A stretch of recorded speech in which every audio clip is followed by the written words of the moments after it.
Olá, e estamos de volta, diretamente da Caverna do Ateu, perdido em algum subsolo em Boston, Massachusetts. Meu nome é Sérgio da Mota e esse é o programa Teu Dispor, e nós falamos de religião, ceticismo, crença. E hoje, como sempre, eu gostaria de começar o programa agradecendo vocês, as pessoas que são super importantes para a continuação desse trabalho. Eu quero agradecer, eu sempre agradeço, tiro esse tempinho para todo mundo que vai lá no Facebook e acaba sharing as coisas que eu tenho e repassando a mensagem. Nós já somos quase 400. Muitas palavras de amor, muitas palavras de carinho, muitas críticas, às vezes bem amigáveis e outras não tão amigáveis. Porque quando você fala diretamente da crença das pessoas, você lida com algo individual que as pessoas seguram para ela como se fosse um amuleto. E descobrir muitas das vezes que as suas crenças estão erradas ou podem estar erradas, trazem conflitos. Eu gostaria de citar alguns nomes aqui. Nico Alves tem sido um cara fundamental nessa batalha, sempre lá no Facebook, sempre sharing, sempre ajudando nos comentários. E para mim isso é muito importante. Pessoas importantes que fazem que esse trabalho venha crescer. E esse trabalho está crescendo. Muito obrigado pela sua paciência. Muito obrigado pelo seu tempo. Não esqueça de like. É muito importante para que o trabalho seja divulgado. Dar só uma olhadinha, muitas das vezes não tem tanta expressão. E se você vai ali, que é uma coisa muito simples, não te custa nada, e você acerta ali o sininho e você dá aquele like super especial, você está fazendo com que esse programa e todos os outros que falam sobre esse tópico do ateísmo, eles possam crescer. Nós somos muito pequenos dentro da plataforma.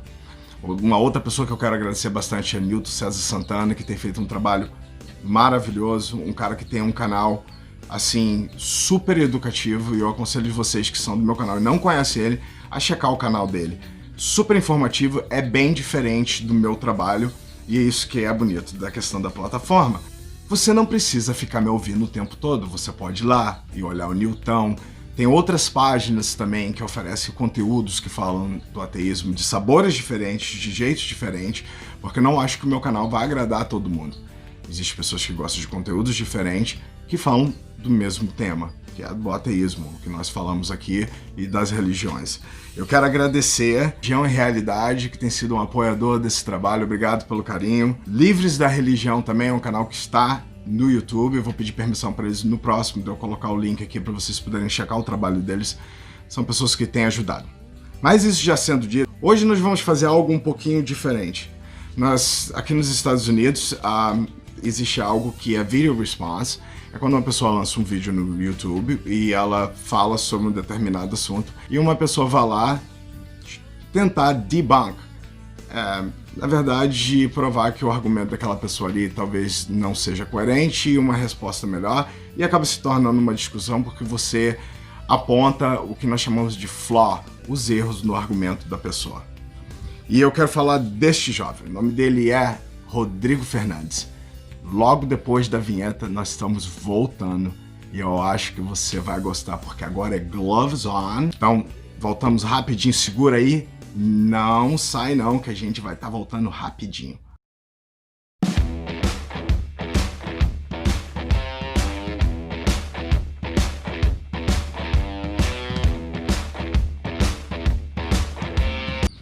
Então vamos à pergunta que não quer se calar, diretamente ao assunto. Quem é o youtuber que você está falando? Então, o youtuber que eu estou falando é esse sujeito aqui. Rodrigo Fernandes, ele é um artista. Rodrigo Fernandes é um comediante religioso que fez sua carreira no YouTube com mais de 2 milhões de seguidores, fazendo sketches de pessoas religiosas e movimentos religiosos.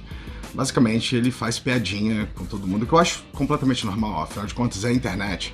Eu concordo com a arte, mas o que eu não concordo muitas das vezes é com que a arte ela venha passar dos limites e começar a ofender pessoas, e a gente não pode usar a arte como desculpa para poder fazer isso.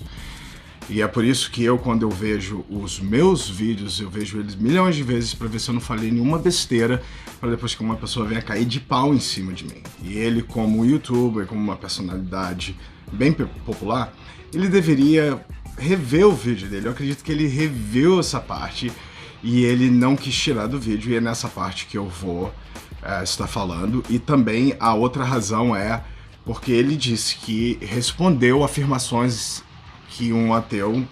sobre a questão religiosa que um ateu perguntou para ele. E eu gostaria de debunk junto com vocês e mostrar que os argumentos deles que ele usou tem várias falhas. E acabando que ele respondeu só o que ele quis e da maneira que ele quis, e assim. E o outro ponto é que ele disse que pessoas sem crença ou ateus são antes pessoas burras que foram formadas no tráfico. Uma alegoria, tipo assim, muito estúpida que eu vou estar passando pra vocês agora, pra vocês olharem e julguem vocês mesmos. É bem burro, né? Você só foi formado no ventre da sua mãe ou você só foi formado no tráfico? Porque... Bom, acredito que todos concordamos que a analogia foi péssima. Principalmente porque eu sou cria da favela e eu saí do Rio de Janeiro aos 13 anos para vir morar nos Estados Unidos. E isso quer dizer, meu querido companheiro, que eu tenho muito orgulho da onde que eu vim. E não precisamos associar palavras como traficante, que geralmente não são associadas com pessoas de classe média ou ricas. Quando a gente fala de traficante, geralmente são pessoas pobres que moram em comunidades. Porque traficante de classe média, todos nós sabemos que é o colarinho branco, ou os ricos, ou a elite, vamos bem assim dizer. Então acho que a gente não usa traficante para falar desse povo, mas sim para os pobres, a minoria, e eu não gostei. Então nos seus próximos vídeos tome muito cuidado. Escolha analogias melhores que não venham ofender as pessoas. Se você olhar todos os meus vídeos, eu tomo muito cuidado na hora do que eu tenho que falar, mesmo depois de morar 26 anos nos Estados Unidos e não falar muito bem o português, eu me preocupo como eu vou passar minha mensagem para as pessoas, tá bom? Gente, vamos acompanhar o que ele disse sobre a resposta que ele deu ao ateu. Você estava morrendo de saudade de mim porque eu sou muito amado pela sua família, não é verdade? Vamos tomar um café! Vamos tomar um café. Café é bom. Vamos? Eita, que coisa tremenda de Deus! Como? Mas é só café. Como assim? Coisa tremenda de Deus. Coisa esquisita. Coisa estranha. Você estava morrendo de saudade de mim porque eu sou muito amado pela sua família, não é verdade? Vamos tomar um café! Eita, que coisa tremenda de Deus! Isso é bom demais, cara! Você tá maluco, velho? E aí, gente, como é que vocês estão? Vocês estão tudo bacana? Desculpa a sumida, porque são muitas correrias, né? São muitas agendas, porque eu estou estourado em todo o Brasil. É o Rodrigo Fernandes. Gente, essa semana eu tava debatendo com ateu, porque é muito comum encontrar os ateus no meio do caminho, assim, na vida. Mas é óbvio, você acha que o mundo é feito só de pessoas religiosas? Existem pessoas que pensam no dia a dia, tipo, why are we here? Sabe? Coisas lógicas, a gente não é simplesmente obrigado a acreditar o que a sociedade obriga a gente a acreditar. Claro que a gente tá por aí. Pergunta mais boba. A internet é complicado. Por exemplo, Deus criou todas as coisas. Quem que criou Deus? Deus é bom e todo-poderoso. Ele é bom e todo-poderoso. Mas se Deus é bom e todo-poderoso, por que ele não acaba com a maldade? Porque ele é bom. Ele não gosta de maldade. Não gosta, porque ele é bom. E ele é todo-poderoso. Ele é todo-poderoso, então ele pode tirar com toda a maldade do mundo. Por que ele não faz isso? Por que ele não... Jesus sabe de todas as coisas? Ele é onisciente? Eu falei, claro que sabe, onisciente. Jesus sabe de todas as coisas. Nada pra ele tá em oculto. Ele é conhecedor de todas as coisas. É mesmo? E por que ele não sabe o dia que vai voltar? Por que ele não sabe o dia que vai voltar? Sim, isso se chama razão e lógica. Às vezes é meio que complicado encontrar um ateu, né? Principalmente porque a maioria dos ateus já leram a Bíblia toda. Quando às vezes eu pergunto para um cristão, eles falam assim, eu li algumas partes. Tipo assim, né? Então vamos lá, a primeira pergunta. Rodrigão, quem criou Deus? Deixa eu responder isso para você. Da mesma maneira que parece ser absurda toda vez que nós falamos que há a possibilidade que o universo ele seja contínuo e sempre tenha existido, uma probabilidade muito apoiada pelos cientistas, que na verdade é uma teoria, e vocês olham teoria como se fosse aquele experimento que você faz com a tia Maria, tentando fazer um bolo com as medidas da tabela periódica. Não vai dar certo. E isso aí é uma teoria usada no termo popular. e não o que significa para a ciência. E não adianta dizer que Deus ele não necessita de um criador, uma causa primária, é porque ele está fora de espaço e tempo, e eu já estou dando isso para você poder pesquisar. Você vai precisar provar, coisa que nenhum cientista no planeta se quis, sabe, se pronunciar e dizer que há a possibilidade de saber o que aconteceu antes do Big Bang e as possibilidades, o que havia antes de espaço e tempo. Alguns cogitam que talvez espaço e tempo possa talvez sempre ter existido, o que na sua ideia parece ser ridícula, mas a ideia de um Deus que sempre existiu e precisa obedecer às leis que tudo mais que está aqui dentro do universo, que corresponde às leis de espaço e tempo, você simplesmente quer excluir o seu Deus da jogada. Não funciona dessa maneira. Então você precisa justificar o porquê o seu Deus necessita de ser eterno e o universo parece uma loucura quando nós dizemos que há a possibilidade do universo ser eterno. Sua primeira pergunta, debunked. Rodrigão, número 2. Todo-poderoso. Se realmente você afirma que Deus ele é todo-poderoso, então eu quero te fazer uma pergunta. Se Deus ele é todo-poderoso, poderia esse Deus criar uma pedra tão pesada que ele mesmo não possa levantar? Exatamente. É um paradoxo. E você pode depois também deixar a resposta talvez disso para mim no comentário aí embaixo ou qualquer outra pessoa. Deixe seu comentário e vê se faz algum sentido ou se você tem uma resposta melhor. Então, Rodrigão, aos estudos, parceiro, porque agora você vai ter que responder essa questão do Todo-Poderoso, que ainda vai além disso. Não é só essa pergunta que complica a questão de Deus. É a questão que ele poderia fazer diferente, porque ele é todo-poderoso, e mesmo assim ele não fez. Tem que responder, se eu sou um Deus todo-poderoso, eu tenho todo o poder, eu tenho o maximum do poder, significa que tudo que está acontecendo hoje poderia acontecer de uma maneira diferente se eu quisesse, porque eu sou Deus. Para os estudos, Rodrigão. Para os estudos. Rodrigão, você sabe o que é onisciência? É a habilidade que um ser tem de conhecer o passado, o presente e conhecer o que vai acontecer no futuro. Significa que ele tem o conhecimento de todas as coisas, em todas as possibilidades, em todos os mundos possíveis. Se esse Deus existe, ele tem essa possibilidade. E se ele é onisciente, ele não pode cair nesse paradoxo que você acabou de apresentar. Ser 100% homem, 100% Deus, é um paradoxo, principalmente porque, de acordo com a Trindade, é um Deus em 3 personas diferentes que se autocomunicam, o que para mim é algo bem louco e não tem lógica. Uma certa vez uma menina trouxe um exemplo de querendo comparar para mim com um ovo, dizendo assim, Sérgio, a Trindade é como o ovo. Você tem a casca, você tem a gema e você tem a clara. Então, 3 em 1. Eu falei, muito bonitinha essa analogia, mas por acaso a casca fala com a gema fala com a clara e eles dominam o mundo e têm uma religião? Tipo, nossa, usar um exemplo abstrato para poder simbolizar essa evidência que Deus é e é uma das partes da sua personalidade, que acho que Freud deveria ter muito problema em analisar, na verdade, o que seria ser isso. Rodrigão, não. Tem muita coisa na onisciência que você tem que explicar, que a filosofia já vem estudando há muito tempo. Mais uma vez, o seu argumento foi debunked. Rodrigo, companheiro, uma pergunta aqui. Você formou em alguma coisa? Você pegou aquele diplomazinho básico pra você estar falando assim? Esse assunto já tá morto, mas é só uma pergunta pra você, tá? Vou continuar tomando meu cafezinho aqui, porque é isso que me importa. São as perguntas que você não conseguiu responder, tá? Você formou? Aonde? Deixa depois aí pra mim no comentário, tá bom? Valeu, beijinho. A Bíblia diz que Noé entrou na arca, se ele entrou na arca com aquele monte de animal, como é que ele se comeu? Não tinha como ele se comer, não tinha... Lá não nascia fruta. Como é que os macacos iam comer banana? Lá não nascia banana ali. Ô Rodrigo, não dá pra acreditar nessas coisas da arca de Noé. Como que eles comeram? A Arca de Noé tinha 43 mil metros cúbicos. que é capaz de comportar 570 carros de estoques padrão.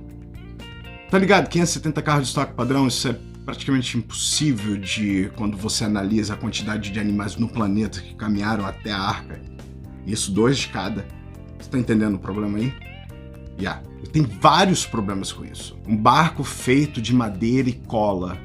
Me diz uma coisa, quando o planeta ele começou a ser alagado e o mundo, ou algumas visões acreditam que foi só aquela região, mas aí também tem um problema com esse joguinho de semânticas. Não é muito bem assim, porque queria dizer o mundo conhecido da época, mas as pessoas acabam esquecendo que os egípcios estavam ali logo do lado e não existe fósseis, não existe nada que os egípcios venham mencionar que algo tenha acontecido com o povo hebreu, ou que eles tenham visto que no mundo foi alagado e não viram nenhuma gota dessa água. Não tem nada, não tem esqueleto, não tem fósseis, não tem nada, não tem vestígio de nada, completamente nada. Essa basicamente é a historieta da Bíblia em relação à Arca de Noé. Um grande outro problema que a gente tem que pensar é na diversidade de animais que entraram na arca com aquela pequena família. Para e pensa comigo. Como que os koalas, como que os pandas, como que a capivara, que é original do Brasil, foi nadando pegar na arca com seu companheiro Vivinho da Silva e entraram. E não é esse o problema. Tem também o grande problema dos animais da época, porque já que isso aconteceu, e os dinossauros, que nós encontramos fósseis, mas a gente não consegue encontrar nenhum vestígio dessa galera, porque o mundo todo morreu, vestígios de crianças, velhos, adultos, mas nós encontramos. E o engraçado é que nessa mesma época havia alguns animais que foram extintos que deveriam estar na arca, que seria um problema do caramba para os próprios carnívoros, que eu acho que Noé não pensou muito bem nisso, nem Deus. Imagina, uma arca lotada de animais carnívoros e todo mundo simplesmente numa pacificação tremenda, tomando chá, fumando maconha e coexistindo em harmonia, virou todo mundo vegano.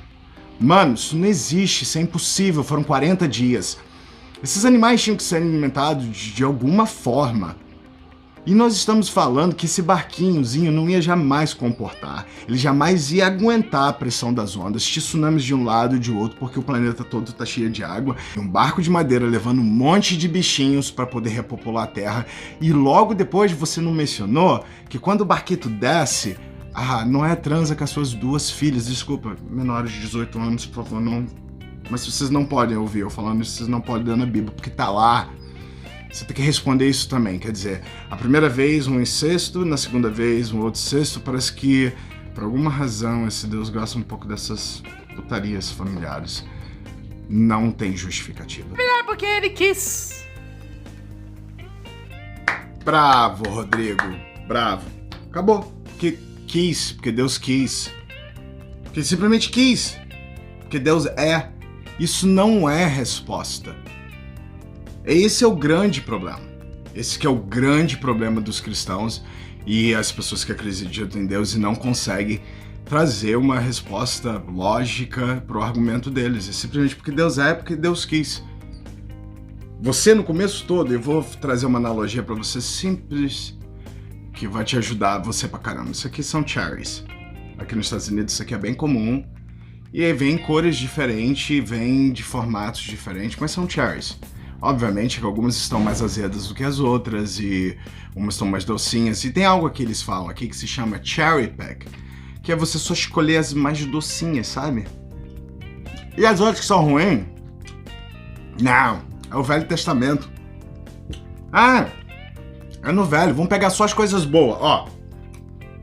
Jesus é amor. Delícia. Dessa maneira, Rodrigo, fica bem fácil você escolher somente aquilo que você quer apresentar para as pessoas.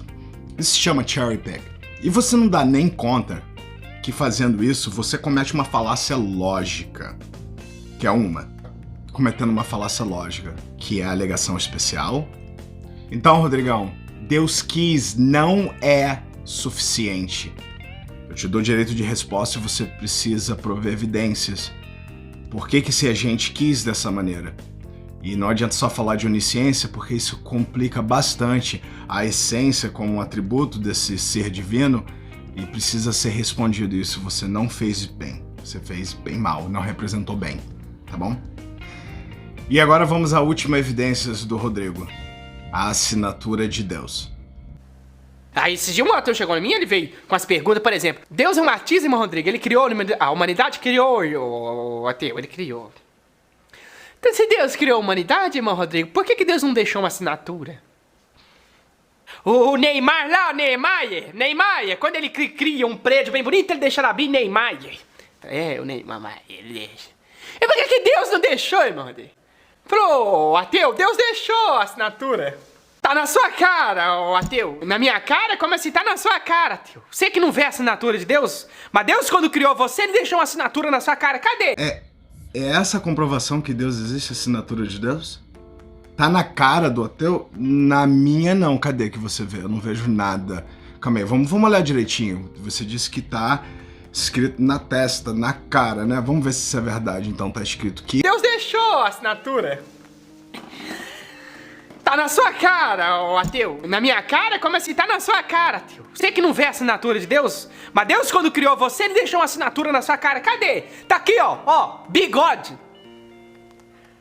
A assinatura que Deus fez você, ó, bigode. não deu explicação plausível nenhuma da existência de Deus, como esse Deus se originou. E pra falar a verdade, você não respondeu nenhuma das perguntas que o ateu fez pra você. Mas eu vou deixar pra você agora, encerrando, porque eu acho que já deu pra gente e ver que você não soube colocar o seu caso organizado pra apresentar as evidências. Então eu vou fazer o seguinte, pra não deixar você aí de bobeira, eu vou te dar algumas perguntas que eu gostaria que você respondesse. Agora é minha vez. Agora é minha vez, tá bom? Então vai aí as perguntas. Há aproximadamente quase 5.000 deuses sendo adorados nesse exato momento. E por que em particular o seu Deus é o Deus verdadeiro? Outra pergunta para você aí. Existem milhares de textos religiosos e outras bíblias aí no planeta Terra. Por que você acredita que a sua Bíblia é o único texto inspirado por Deus? Terceira pergunta, Rodrigão. Se Deus fosse todo-poderoso, por que ele não criaria humanos que pudessem apreciar o bem sem ter o mal para ser comparado? Uma pergunta que eu acho que você deveria pensar muito bem nisso. Se Deus era todo perfeito e poderoso, por que ele faria um trabalho tão podre e criaria um mundo tão imperfeito com terremotos, enchentes, furacões, tornados, secas, fome, imperfeições genéticas, pessoas nascendo sem braço, sem perna? Dá pra você explicar por que alguma lagartixa consegue regenerar sua cauda e nós que somos o pináculo da criação de Deus, quando temos um braço amputado, algum dos nossos membros, por mais que todo mundo queira orar e fazer que aquilo ali seja verdade, com toda a fé do mundo, aquela parte do corpo que foi amputada, por que ela não nasce de volta? Sabendo que dentro da biologia existe centenas de outras espécies que têm essa capacidade. Última pergunta. Por que Deus não destrói Satanás e acaba completamente com a maldade? Será que é porque não quer ou porque ele não pode? Vou estar esperando as suas respostas, tá bom? Obrigado, Rodrigão. As perguntas. E no final, o Rodrigo fala a maior verdade de todo o seu vídeo. É que tudo aquilo que ele falou não faz sentido e a gente pode escutar da própria boca do nosso amigo. Tadinho, né? Ficou inteligente. Só não tem sentido, mas ficou bom. Pode compartilhar pra ajudar. Ufa.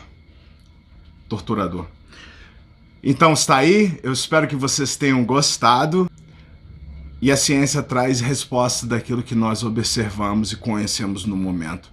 A ciência não sabe de tudo, eu não sei de tudo, e a palavra mais comum que deveria ser usada, ou melhor dizendo, a frase que deveria ser usada é eu não sei. Não é uma vergonha dizer que você não sabe. Porque toda vez que nós falamos que nós não sabemos de algo, você está abrindo uma porta para o questionamento e talvez sim ou não encontrar as respostas. Eu espero que vocês tenham gostado muito desse vídeo de resposta. No futuro vou estar trazendo... No futuro espero estar trazendo uma sequência de argumentos ontológicos, como de Anselmo.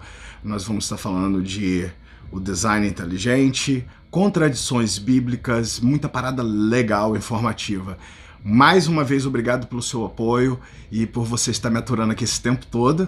E o canal tá só crescendo. Like e subscribe é muito importante, porque assim o vídeo fica na plataforma e mais pessoas vão poder ter acesso a essa informação e assim o nosso canal cresce, porque não é meu. Mais uma vez, não tenho seguidores, eu tenho questionadores. Obrigado por tudo e até a próxima, primatas.